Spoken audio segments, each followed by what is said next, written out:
How long will it take for the money to double itself? So, ibig sabihin, yung S mo will be twice nung P.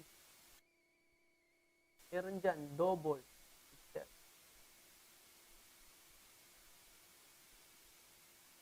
Okay? Compounded annually. So, may binigay na 5% compounded annually. So, S is equal to 2P. 2. Di-cancel na yan. 1 plus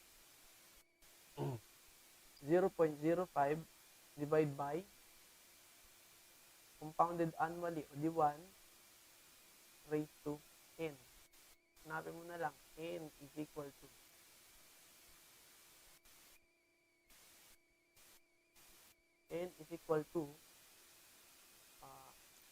ln of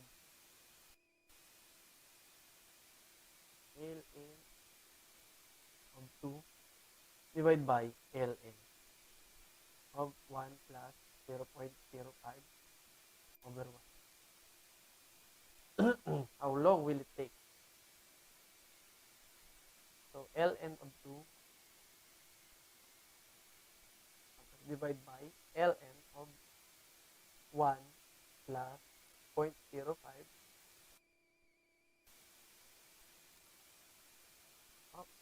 sobra. So, the answer is 14.2 years. Okay? Ganun lang yun. Very basic.